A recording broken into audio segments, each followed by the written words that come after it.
Oi, eu sou a Dona Rita e esse é o meu canal. No vídeo de hoje eu vou fazer com vocês a correção do PET 3 de Língua Portuguesa do 9º ano do Ensino Fundamental, semana 1. Vamos lá? Gente, então aqui na atividade 1 da primeira semana do PET 3, a gente vai fazer a interpretação da música Dona de Mim, da Isa. É uma música bem conhecida. Na primeira vez que vocês viram esse texto aqui aí na apostila e no PET, vocês também leram cantando? Quem fez isso, deixa um like e comenta aqui pra mim. Escreve aí, a vida é louca, mano. Então vamos fazer a leitura do texto. Dona de Mim. Já me perdi tentando me encontrar, já fui embora querendo nem voltar. Penso 2 vezes antes de falar, porque a vida é louca, mano, a vida é louca.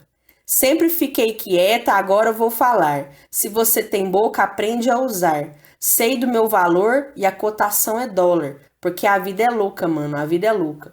Me perdi pelo caminho, mas não paro não. Já chorei mares e rios, mas não afogo não. Sempre dou o meu jeitinho, é bruto, mas é com carinho. Porque Deus me fez assim, dona de mim. Deixo a minha fé guiar, sei que um dia chego lá. Porque Deus me fez assim, dona de mim.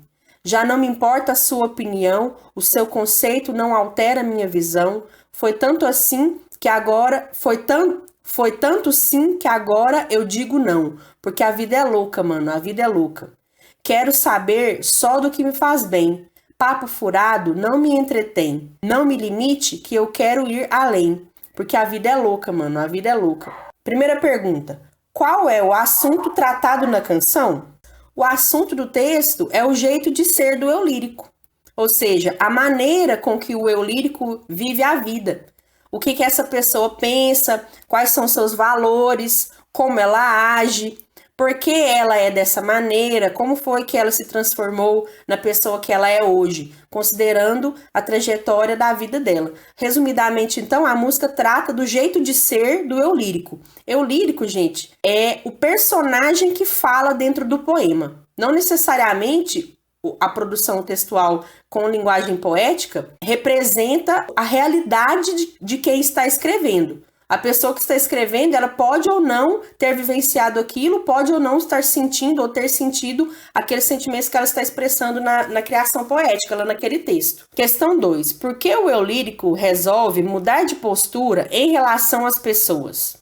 O eu lírico decidiu mudar de postura diante das outras pessoas, não ouvindo mais suas opiniões, porque isso já lhe fez muito mal, já lhe impôs limites e calou sua voz por um tempo. Então, lá na letra da música, o eu lírico fala que ele não liga mais para a opinião dos outros, porque isso já fez muito mal e impôs limites.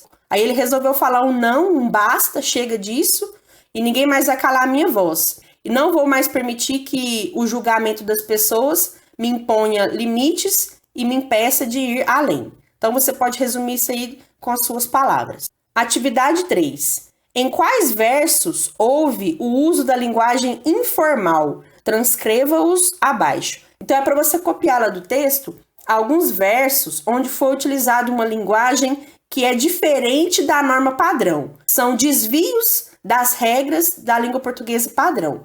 É como se tivesse escrito errado ou representando o jeitinho de falar da pessoa e não o jeito gramaticalmente correto de escrever. Então é muito fácil, né? Conforme eu expliquei, linguagem informal seriam então as gírias, a linguagem, ou então uma linguagem regional, ou o uso da linguagem que não segue as regras da norma padrão. E aí, esses trechos, né, que a linguagem é informal, são esses aqui, ó, dentro dessa música. Sempre dou o meu jeitinho, porque segundo a norma padrão seria jeitinho, é bruto, mas é com carinho, porque seria carinho, né? A vida é louca, mano, a vida é louca, por causa das gírias, né? Essa questão de dizer a vida é louca, quer dizer que a vida é conturbada. Esse mano é um vocativo, né, que está se referindo ao interlocutor, está chamando o interlocutor. E papo furado não me entretém. Esse papo furado também é uma gíria, é um modo de dizer que é uma conversa sem objetivo, uma conversa sem sentido, uma conversa inútil. Atividade 4. Releia os trechos e indique o efeito de sentido decorrente do uso das conjunções em destaque. Ô, gente, conjunções, eu coloquei aqui um explicativo para vocês. Vou deixar aqui para vocês darem um print e depois vocês podem estudar isso aqui com mais calma. Conjunções são as palavras da língua portuguesa que servem para unir elementos dentro da mesma oração ou unir orações. Então, são palavras que servem para conectar as partes do texto. E aí a gente tem algumas conjunções que são denominadas como coordenativas e elas recebem algumas classificações. A gente tem as conjunções aditivas, adversativas, alternativas, conclusivas e explicativas. E cada uma delas tem um objetivo. As conjunções aditivas estabelecem uma relação de adição, é como se você estivesse acrescentando uma ideia. A principal conjunção aditiva é o e. Então, coloquei aqui, ó, mas tem outras, coloquei os outros exemplos aqui na frente. As conjunções adversativas, elas estabelecem uma relação de oposição de ideias. Então, quando você coloca a conjunção adversativa no meio de duas orações, quer dizer que uma é o oposto da outra, uma oração é o contrário da outra. E aí eu coloquei aqui as principais conjunções adversativas: mas, porém, todavia, contudo, entretanto. E todas elas são sinônimos. Quando você estiver escrevendo um texto, para você não precisar ficar repetindo mas toda hora, você pode utilizar os sinônimos. Porém, todavia, contudo, entretanto. E outra coisa, gente, a palavra correta, nesse sentido aqui, de oposição de ideias, é mas, não tem o i, não. Apesar de que, quando a gente fala, a gente pronuncia mais, com i. Mas na hora de escrever, se o seu objetivo é passar a ideia de oposição de ideias, aí é esse mas aqui, ó, sem o i, que ele é sinônimo de porém. Depois você tem as conjunções alternativas, que é como se você estivesse oferecendo opções, literalmente alternativas, uma alternância de ideias dentro do texto. E aí a principal conjunção desse tipo é o ou. Nas conclusivas, o próprio nome já está dizendo, o objetivo é estabelecer uma relação de conclusão, de finalização. Então você tem essas aqui, ó, que são as principais conjunções conclusivas. A principal delas, a que a gente mais usa, é o portanto. Quando você fizer uma redação e você quiser concluí-la e você quiser terminá-la, aí você pode começar seu último parágrafo com portanto, por exemplo. Depois você tem as conjunções explicativas, o próprio nome já está dizendo para que ela serve, né? Que é para introduzir uma explicação, estabelecer uma relação de explicação entre as partes do texto. E aí a gente tem essas duas aqui, ó, que são as principais conjunções explicativas. O porquê e o pois são sinônimos. Tá certo? Então, se tiver uma dessas palavras aqui lá no texto, lá na frase, você já pode saber que o objetivo do autor foi estabelecer uma relação de explicação. Com base nessa explicação aqui, gente, você vai identificar quais que são as conjunções que tem aí nessas frases do PET e vai escrever se elas são aditivas, adversativas e assim por diante. Na verdade, você vai escrever qual que é o objetivo, qual que é a intenção, qual que é a ideia que está sendo passada através dessa conjunção. É ideia de adição? É ideia de oposição? É ideia de alternativa? É ideia de conclusão ou é ideia de explicação? Então, essas são as opções. Então, vamos ver aqui, ó, a primeira frase, a letra A. Porque a vida é louca, mano. A vida é louca. Conforme eu acabei de explicar, o porquê, ele é uma conjunção explicativa. Então, qual que é o efeito de sentido que está sendo transmitido aqui nessa frase? É o efeito de sentido de explicação. Aí eu não entendi por que o PET deixou esse monte de linhas, sendo que a resposta é só isso aqui. Estranho, né? Letra B. Se você tem boca, aprende a usar.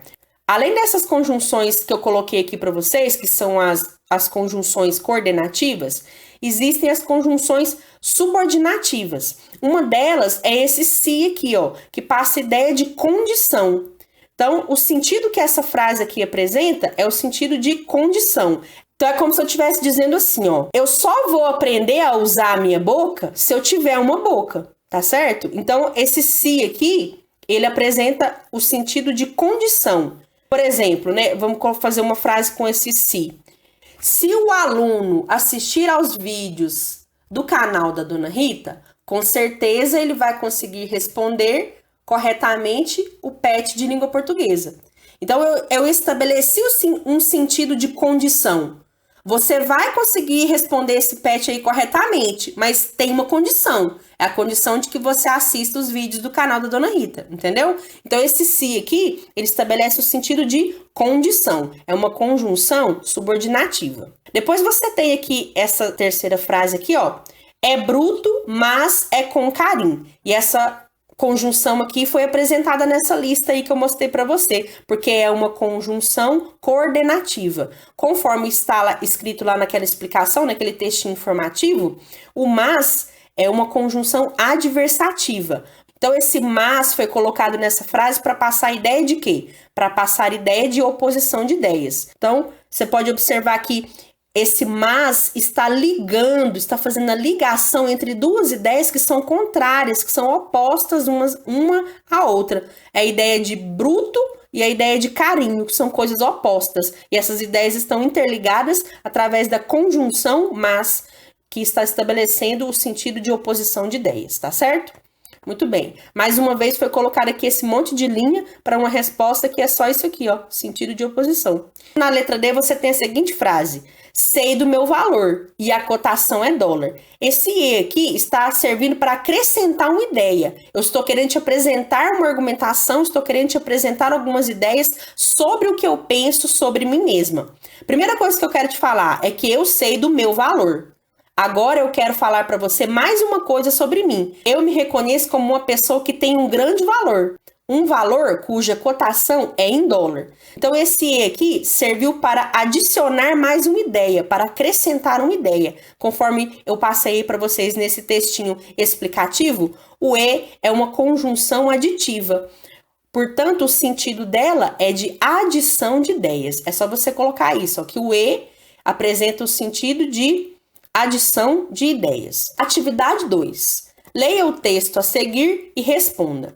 Na verdade, gente, você pode fazer a leitura desse texto aqui, mas a leitura dele em si não vai fazer muita diferença para a resolução das atividades, porque a pergunta mesmo é a seguinte: há algumas palavras na língua portuguesa que têm a função de conectar orações, que são essas conjunções que eu já acabei de explicar para vocês.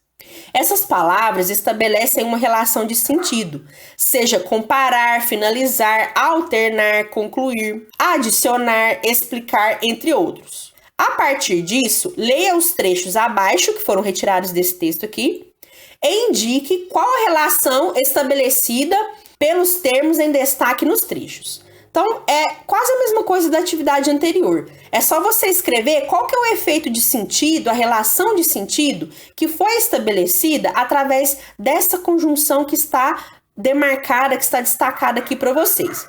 Então, na letra A, você tem a seguinte frase: quando parece que já sabemos direitinho quem somos, um novo dia amanhece e traz hesitação.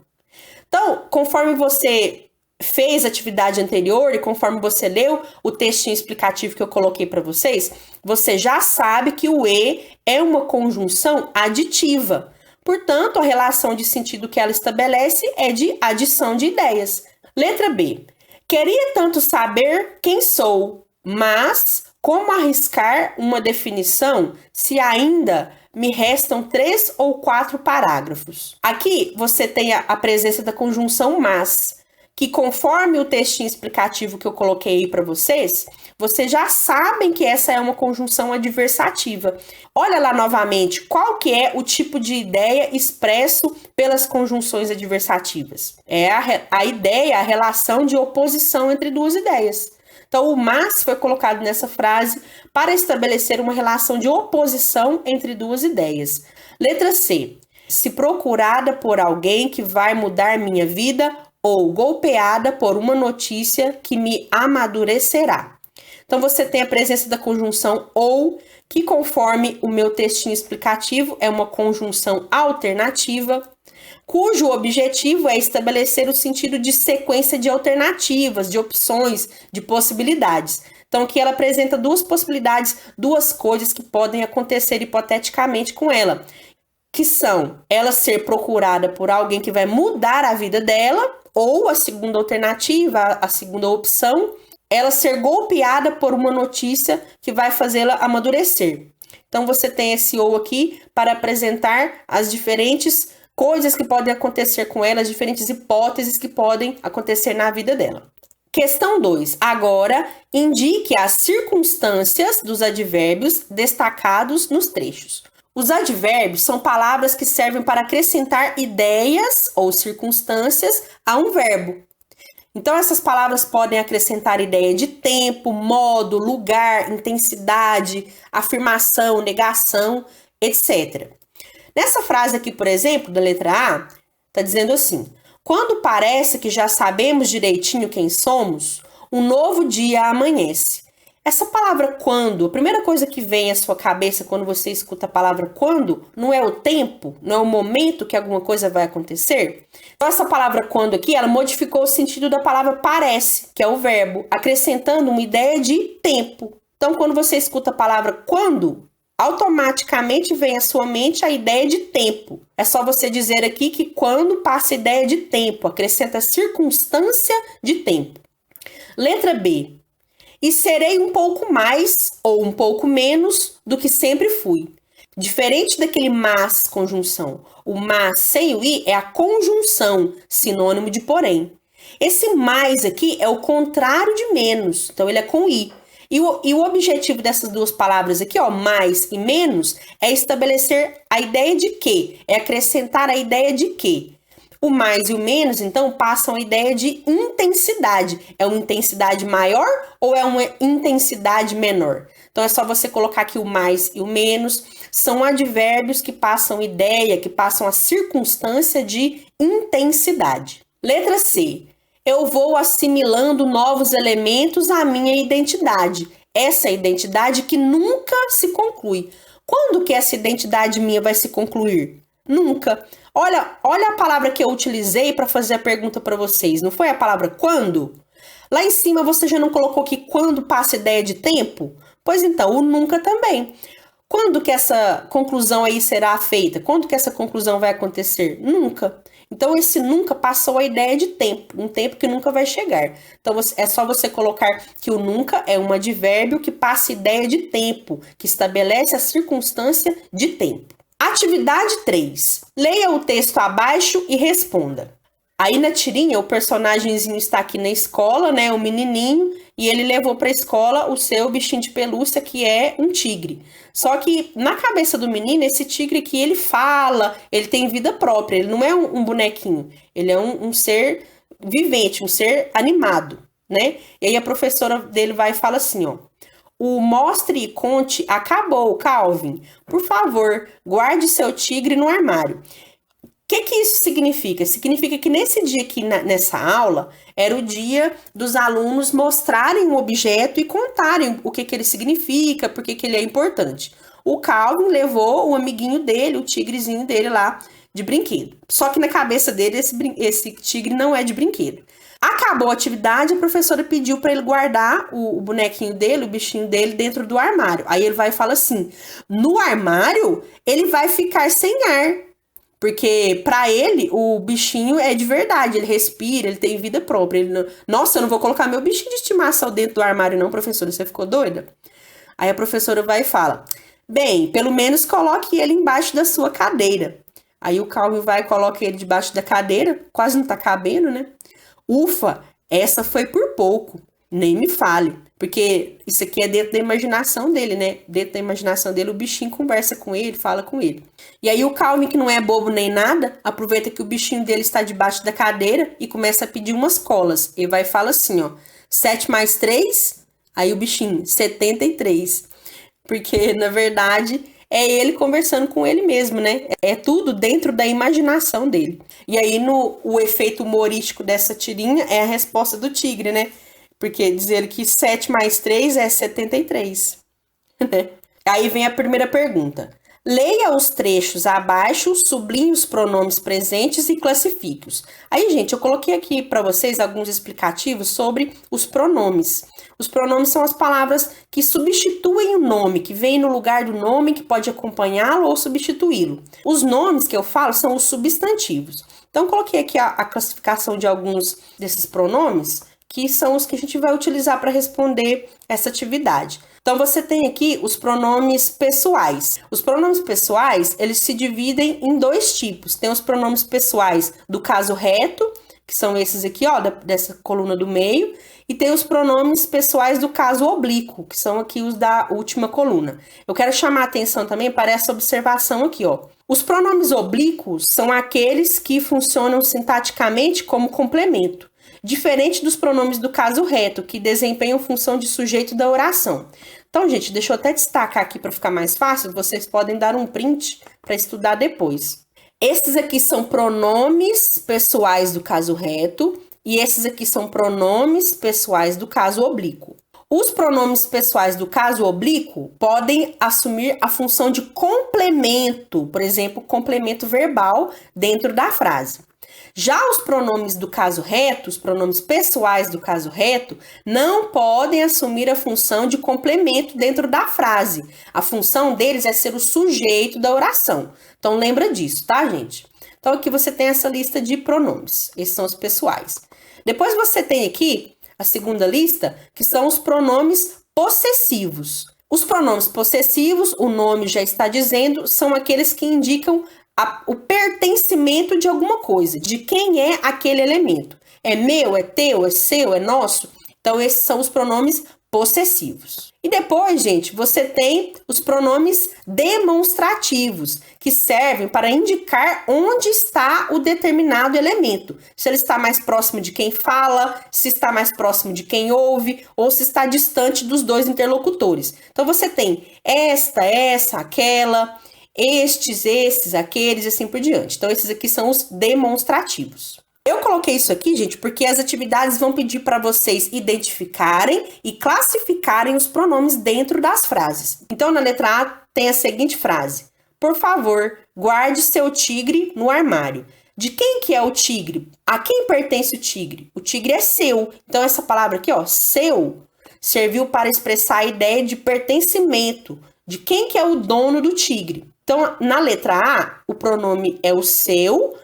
Tá pedindo para você sublinhar, então você vai marcar aí na sua apostila, ou então você vai escrever a resposta no seu caderno, que o pronome presente na letra A é o pronome seu, e ele é um pronome possessivo. Depois você tem a letra B. No armário, ele vai ficar sem ar. Nessa frase aqui, o pronome é o ele, que está sendo usado para substituir a palavra tigre. Quem que vai ficar sem ar? Ele, o tigre, o brinquedinho do menino. Então, essa palavra aqui, ó, ele foi utilizada para substituir o tigre e tem a função de pronome. Essa palavra aqui é o pronome presente nessa frase. E conforme essa explicação que eu passei aqui para vocês, esse pronome aqui é um pronome pessoal do caso reto. Então, você vai colocar a sua resposta assim. Na letra A, o pronome é seu e ele é possessivo. E na letra B, o pronome é ele e ele é pronome pessoal do caso reto. Depois vem a letra C, onde fala assim, ó. Ufa, essa foi por pouco. Então, você vai colocar aí, ó. Essa é o pronome e a classificação demonstrativo. Continuando aqui, então, gente, atividade 2. Reescreva as falas abaixo, adequando as frases e as colocações pronominais à norma culta da língua portuguesa. Letra A. Bem, pelo menos coloque ele embaixo da sua cadeira.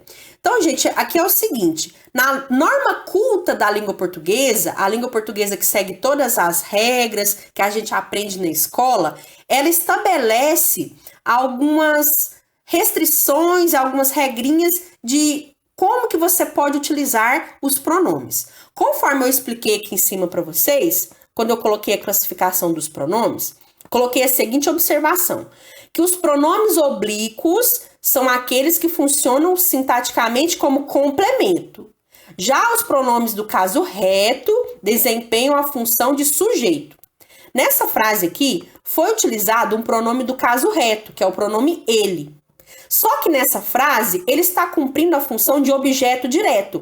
Bem, pelo menos coloque o quê? O que é para ser colocado embaixo da cadeia? É o ele. Ele, o tigre. Então, esse ele aqui foi utilizado para completar o sentido do coloque. É para colocar o quê? Já que ele está completando o sentido de um verbo, ele é o complemento verbal. Ele é o objeto direto. Só que esse ele aqui, ó, segundo a norma padrão da língua portuguesa, não poderia cumprir essa função de completar verbo. Ele não pode ser usado como complemento. Ele tinha que ser o sujeito da frase. Por isso, a gente diz que aqui existe um erro, né? Está inadequado segundo a norma padrão. Como que a gente faz para corrigir isso aqui? Você tem que colocar nesse lugar aqui, ó, no lugar do ele, um pronome pessoal do caso oblíquo. Então, você tem que pegar um dessa lista aqui, ó. Tem que ser um pronome que corresponde, que tem o mesmo significado que o pronome ele. Então, você tem que olhar nessa linha aqui, ó. O ele, se você quiser substituí-lo por um pronome do caso oblíquo, tem que ser esse o, porque o o é o correspondente do ele, no caso oblíquo dos pronomes pessoais. Ficaria assim, então, ó. Bem, pelo menos coloque-o, e aí você faz essa ligação aqui usando um hífen, coloque-o embaixo de sua cadeira. Então, segundo a norma padrão, isso aqui que seria o jeito certo de escrever essa frase. Mas no dia a dia, na linguagem informal, a gente fala coloque ele mesmo. Depois vem essa letra B aqui, ó, que fala assim, nem me fala. E aí está pedindo para você reescrever essa frase, recolocando o pronome presente nela, segundo a norma culta da língua portuguesa. O pronome que existe nela é o pronome me, que é um pronome pessoal do caso oblíquo. Então aqui esse me foi colocado no meio. Você tem duas opções para fazer a mudança. Ou você coloca o me no começo da frase, então ficaria me nem fala. Essa frase faz sentido para você? Se você colocar esse me no começo da oração, no começo da frase aqui, ó, me nem fala, isso faz sentido? Isso não faz sentido. Então, não existe a possibilidade de a gente colocar esse me no começo da oração. A segunda opção, então, seria colocar esse me por último. Colocar ele aqui, ó, depois do fala. A frase ficaria assim, ó, nem fala-me. Dá para entender, não é verdade? Essa frase continuaria fazendo sentido. No entanto, nessa frase aqui, existe a presença da palavra nem. E a palavra nem é uma palavra negativa. Ela passa a ideia de algo negativo. Existe uma regra na norma culta da língua portuguesa que diz que as palavras negativas, tipo não, nunca, nem, atraem os pronomes oblíquos para perto delas. Então, se na minha frase tem uma palavra negativa, nem, não, nunca, e eu tenho que utilizar algum pronome pessoal do caso oblíquo, eu tenho que colocar esse pronome o mais próximo possível dessa palavra negativa. E é o jeito que essa frase já está escrita. O que isso significa, então? Que não tem nenhum erro nessa frase aqui. Essa frase aqui, ela está escrita segundo a norma padrão da língua portuguesa. Ela já está correta. Ué, dona, eu vou fazer o que então? Você vai escrever essa frase do jeitinho que ela está e vai dizer que ela está correta. Você vai colocar a sua resposta assim, ó. Nem me fale. Está correta. Essa frase está correta. Não precisa você justificar, porque o enunciado não pediu. Mas se você quiser anotar no seu caderno para você saber por que você não mudou nada nessa frase, então você pode escrever o seguinte, ó. Essa frase está gramaticalmente correta segundo a norma padrão, pois os pronomes oblíquos, tipo o me, são atraídos pelas palavras negativas, tipo o nem. Pessoal, e antes de terminar o vídeo, eu quero mandar um salve aqui para alguns inscritos do canal. Então, um salve aí para você, Tidica TV, Lucas Daniel, um salve, Nicole Del Busso, Silvana Lopes, abraço, Rodrigo da XJ6, Camila Vitória, Davi, Arlindo Chaves, que está sempre comentando aqui nos vídeos, Maria Gomes, um abraço, Joaquim FF, Letícia Bruna, LNFF, Marisângela Moreira, Pedrão Doidão, um salve, Letícia Fernandes Rezende, mas na verdade quem usa esse perfil é um aluno, ele não falou o nome, mas um salve assim mesmo. Rian 222, que pediu pra eu dar uma divulgada aí no canal dele. Então, tá aí, Rian. Abraço. Detodes, mas na verdade o nome dele, ele me falou aqui embaixo, é João Victor Braga. Um abraço pra você, pra sua professora e pra todo mundo aí do 7º ano A da escola Odilon Berrens. Não sei se é assim que pronuncia, não. Um abraço aí para vocês. Obrigado por estarem sempre assistindo os vídeos aqui do canal. Antônio Donizete, Alessandra Pereira Menezes, Joaquim Minecraft, Elton Júnior, Juba S2, Miguel Egito, um salve. A bateria tá acabando. Nearzin TV, um salve. Muito bem, pessoal. Então essa foi a correção das atividades da semana 1. Façam o PET, entreguem para os seus professores. Espero que vocês tenham gostado das explicações. E eu fico por aqui. Até a próxima. Beijo, tchau!